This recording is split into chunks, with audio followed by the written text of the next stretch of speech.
Hi guys, welcome two माय channel. आप सभी का मेरे चैनल में स्वागत है। आज मैं आप सभी के लिए बहुत ही प्यारा नाच गीत लेकर आई हूँ जो कि बहुत ही प्यारा है। सुनिए आप सभी और पसंद है तो लाइक शेयर कमेंट करिएगा। चलिए सुनाती हूँ, एंजॉय करिए इस गीत को और अपना राय कमेंट में बताइएगा कैसा लगा आप सभी को ये गीत।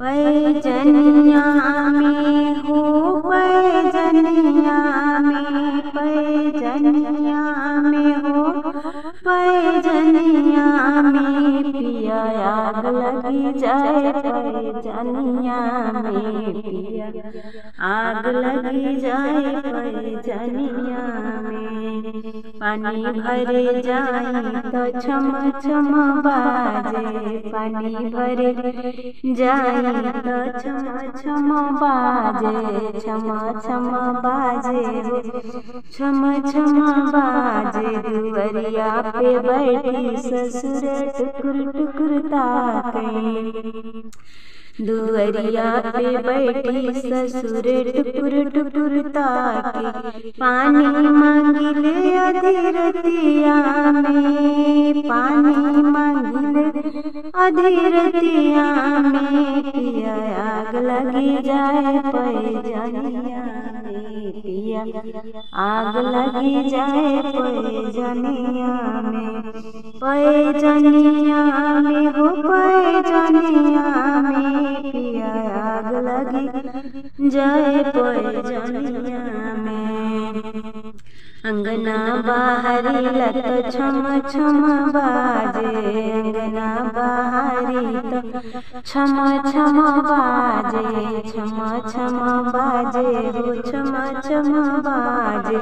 अंगनवा से भसुर टुकुर टुकुर ताके, अंगना से भसुर मोर टुकुर टुकुर ताकी, टुकुर टुकुर ताकी हो, टुकुर टुकुर ताकी। अरे हमके बोलावई अंगनवा में, अरे हमके बोलावई अंगनवा में पिया आग लगी जाए, पैजनिया में पिया आग लगी जाए, पैजनिया में, पैजनिया में हो, पैजनिया में पिया आग लगी जाए, पैजनिया में पिया आग लगी जाए, पैजनिया में।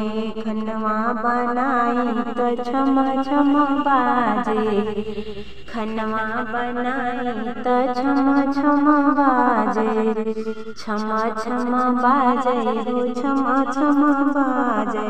अंगना से देवर मोर टुकुर टुकुर ताके, अंगना से देवर मोर टुकुर टुकुर ताके, टुकुर टुकुर ताके हो, टुकुर टुकुर झाके, टुकुर टुकुर ताके हो, अंगना से झाके।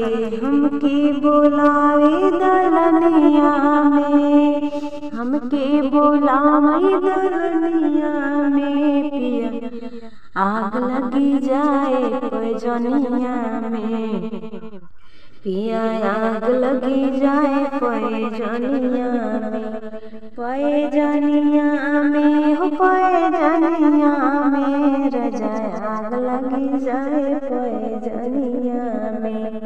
पानी भरे जाए तो छम छम बाजे, पानी भरे जाए तो छम छम बाजे।